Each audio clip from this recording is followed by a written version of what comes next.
Wakas, nakauwi rin.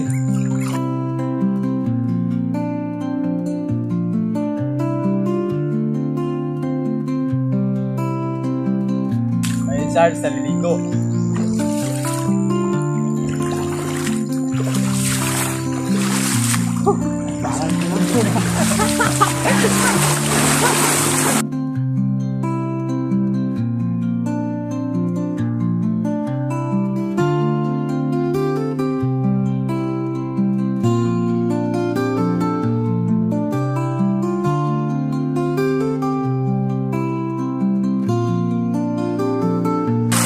Mga kamaster, sobrang saya namin dahil nakauwi kami ng ligtas at nadala namin si Sarge pababa. Walang papaglagyan saya namin mga kamaster.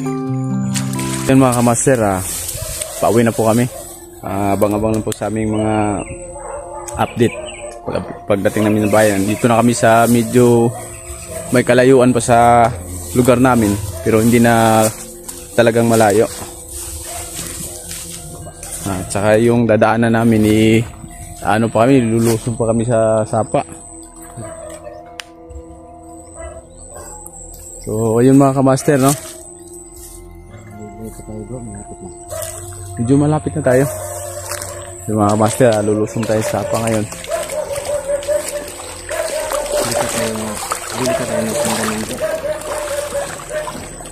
Ano lang sa likuran ba daw?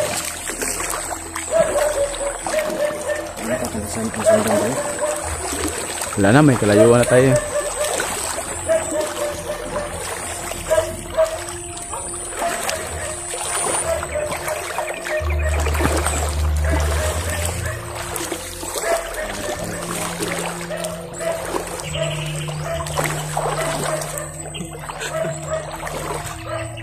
Yun, mga master, tuwang-tuwa si Sarge kasi ano na kami, pauwi na kami.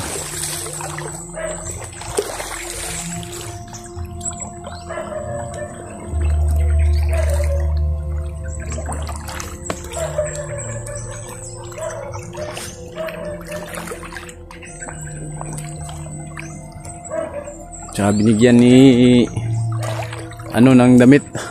Kasi yung damit niya may na yun ng dugo eh. Saka yun pala si Tol Eugene, doon kami naghihiwalay kasi mas madali siyang makakauwi doon sa pinaghiwalayan namin. Dahil mas mas malapit doon sa kanila. Yung sa amin malayo eh. Medyo may kalayuan yung bahay namin nila Eugene at sa amin. Kaya okay na yun, goods na kami dito. Si Eugene naman nagmamadali kasi miss na dahil yung pamilya niya. Dahil nga sa haba-haba ng panahon na nandun kami sa bundok, miss niya yung pamilya niya. Okay naman kami dito mga kamaster, goods naman kami dito. Sa medyo may kalayuan na to. Sa bundok kung saan kami nakaengkwentro na Batang Bertugo. Tsaka ito si Sarge dinala na namin. At na lang, abang-abang na lang sa mga update namin kay Sarge. At saka para malaman nyo talaga pag nakarating na kami dun sa bahay, magla-live siguro kami para naman kung sa ganun malaman nyo lahat na nakauwi na kami.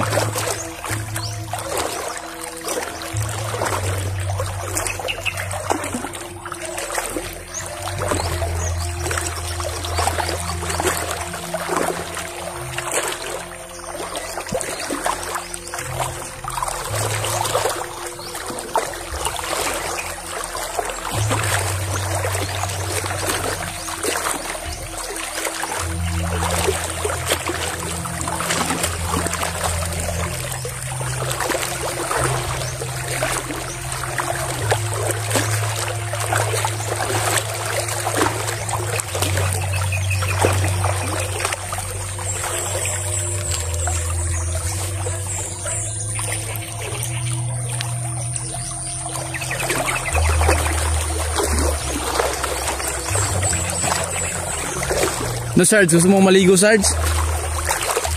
Gusto mong maligo? Yung mga master, kunting kimbot na lang, makarating din kami sa bahay. Saka nagpapasalamat ako sa mga sulit nating mga taga-subaybay dyan na hindi kami iniwanan. hanggang makauwi kami. Ayun, abang-abang na lang po sa mga update namin. Magla-live po kami pag makarating na kami sa bahay, kahit mamaya siguro. Kasi medyo hindi naman kalayuan, bahay na namin dyan eh. Dito lang kami dumadaan dahil galing kami dun sa bundok. Yung likod ng mga damo na yan, dyan kami galing. At saka pauwi na rin kami. Si Eugene uwi na. Si Ligtas naman wala nang ano dito kasi medyo may kalayuan na. Tsaka mas pinabuti namin hindi namin kinunan yung mga ano namin, mga ibang nilakaran namin dun sa gubat, para naman sa seguridad kung sakali makita nila. At least kung nakita man nila to, hindi nila alam kung saan kami dumaan. Medyo may kalayuan na yun eh. Saka hindi naman to nila matitres kasi may sapa, at saka dinaanan namin dati iba. Kaya hindi na kami matitres. Saka magla-live kami pagdating namin sa bahay para malalaman nyo lahat. Maraming salamat nga pala talaga sa lahat ng mga taga-sulit nating sagasbaybay dyan.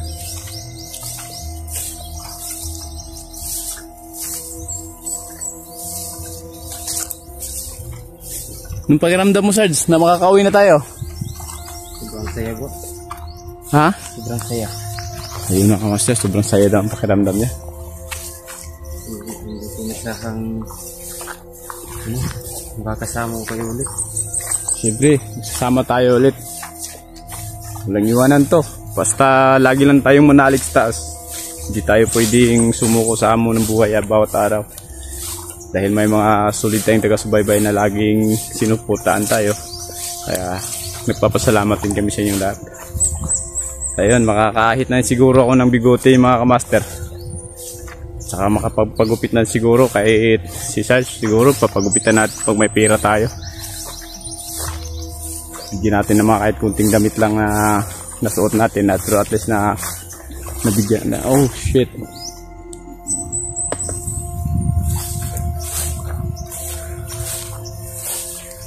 Wala, may sauna ba eh? Nakaligikan.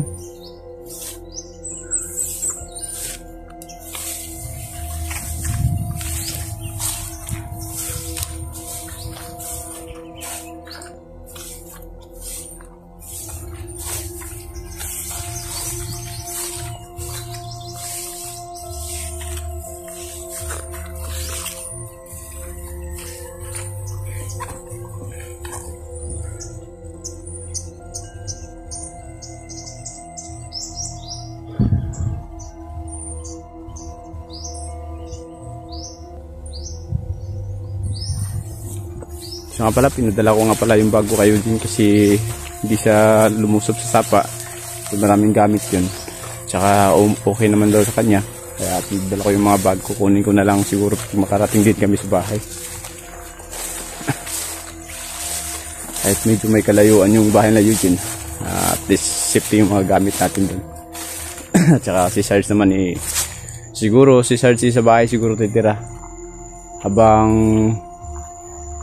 ano natin si Sarge, ipapagamot siguro kung anong kailangan sa katawan niya para manumbalik yung lakas at laging nasa kondisyon para makasabay siya ulit sa atin sa pag-explore. At yun, taga-ibang bansa, maraming salamat sa sulit yung walang sawang pagsuporta. At yung taga Hong Kong, hindi ko pwedeng isa-isahin kasi sobrang dami mga master eh. Kaya siguro mamaya pag makarating kami, magla-live kami at saka na lang kayo i-shoutout siguro para naman sa ganun mapapasalamatan namin kayo ng maayos dahil hindi nyo kami iniwanan at lagi kayong nakasubaybay. Kahit delikado yung mga mission namin, andyan pa rin kayo lagi sa amin. At yun nga pala, may sasabihin ako na si Tol Eugene nga pala habang noon nandun kami sa bundok, kami nag-upload na kami ng mga para pwede nyong makita dahil para naman sa monitor yung mga namin sa may mga kayo. yung channel ni Eugene nga pala na-restrict. Kaya naawa din ako doon kasi malaking ano naman yun, pera para maayos yung channel ni Eugene. Sabi ko sa kanya, hayaan mo tol, baka darating yung araw na may grasya tayo di papayos natin yung channel mo. Kasi sabi niya baka hindi na daw siya makapag-explore. Kasi aanin pa niya mag-explore, hindi na siya makapag-upload dahil ni-restrict ng YouTube yung channel niya. Maayos yun, pero may malaking puhunan talaga para maayos yun. Kaya sobrang naawa ko dun sa kaibigan namin. Kaya hindi namin alam paano namin siya tutulungan dahil alam niyo naman mga kamaster, kababala namin. Ngayon pa lang, ngayong araw na to, ngayon pa lang kami makababa. Wala din kami dahil galing kami sa bundok. Hindi ko rin alam kung anong naghihintay sa bahay o may pagkain ba sila yung mga dalawang anak tsaka sila papa, dahil 3 lang sila dun sa bahay. Tsaka ilang buwan din ako nawala. Ngayon din alam na uuwi ako. Pero sila mga kamaster, magla-live po kami pag makauwi kami para sa ganun talagang mapapasalamatan namin kayo ng maayos. At saka si Sarge, pag kaya niya nang magpapasalamat sa iyo, sa inyong lahat, sasabihan ko si Sarge mamaya dahil papagamot namin siya. Kailangan namin manghiram ng pera. Baka may pera yung papa ko, papahiramin niya kami pamili ng gamot ni Sarge dahil para may traumatic siyang nararamdaman ni laging tahimik, hindi kumikibo. Kaya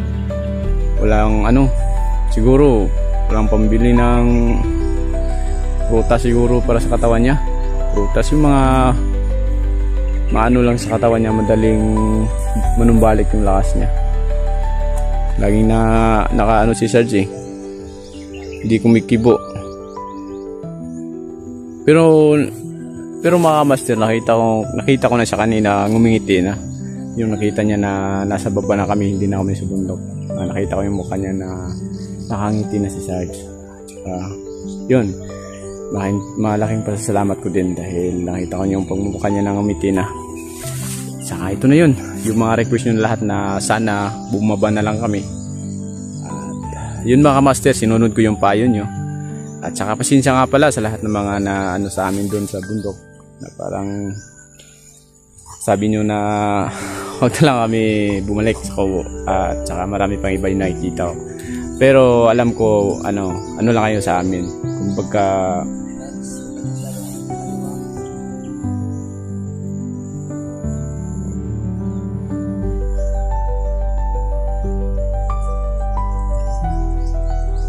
ano gagawin mo dyan? Liligo ka? Ayun lang, nakikita si Sarge ng ilog ulit. Yun, matagal na daw siya hindi nakaligo mga kamaster. May narinig na ako mga music mga kamaster, mga sounds. Nandito na kami. Pahinga lang kami kunti mga kamaster.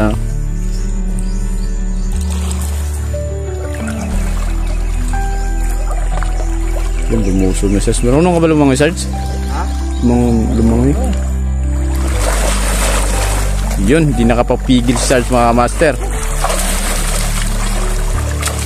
Sayang-saya niya mga master.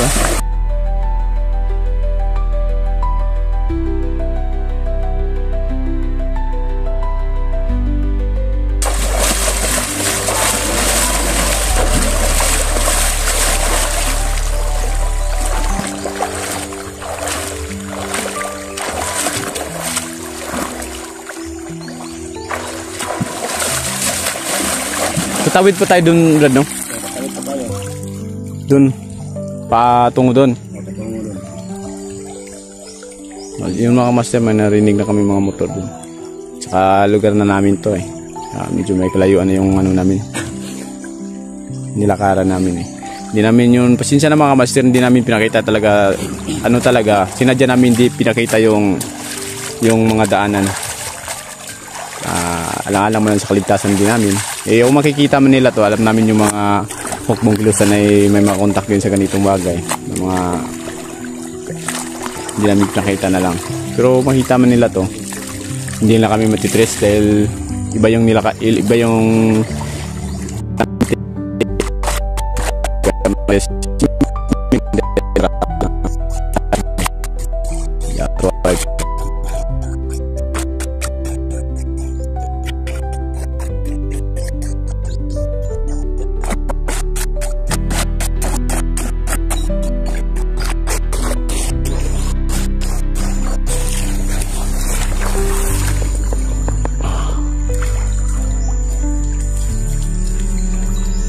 yung baril natin, Brad, ano natin?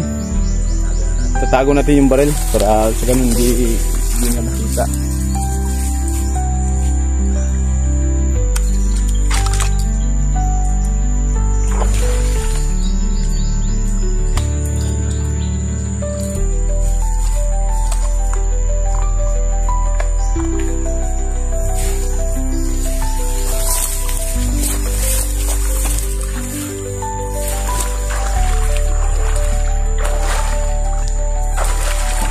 Sobrang saya ni Sarge mga master. Nakita na siya ng sapa. Nakaligo na daw siya sa wakas. Yan yung mga master gagawin namin lahat. Gagawin namin lahat para manumbalik lang yung lakas ni Sarge. Saka yung alindag niya dati. Saka pag may mga kunti kaming pera siguro pag makahiram-hiram kami dun sa mga kapitbahay o saan, ibila namin siya ng gamit.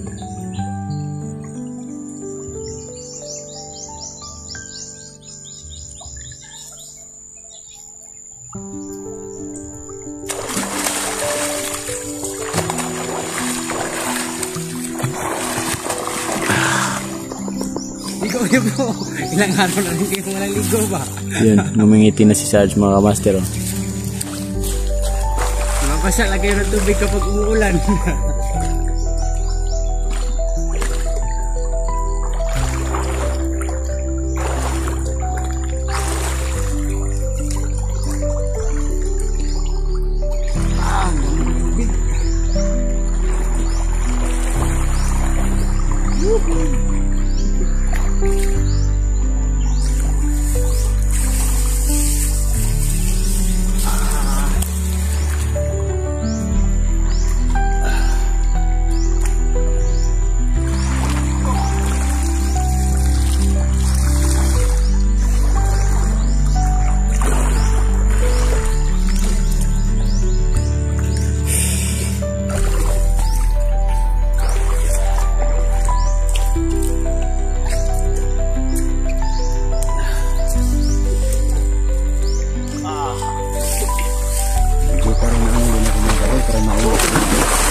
Gusto ko rin gusto ko rin sa inyong katawan ko. Medyo malapit lang din kami. Ano lang muna, hinayaan lang muna naman at parang na din ako.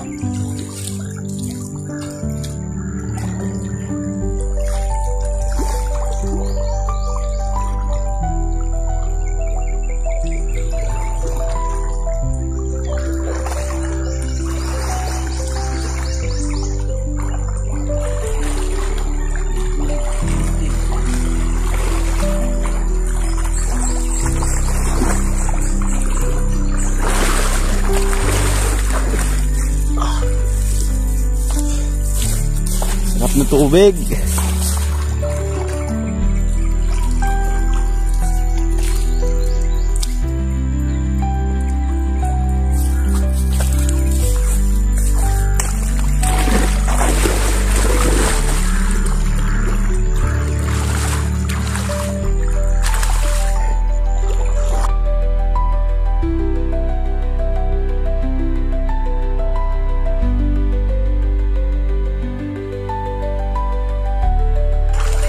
Estas, saka si Tol Eugene. Patungo na si Tol Eugene sa kanilang bahay. Tol, ingat ka lagi. Ibisita din kami sa iyo, Tol.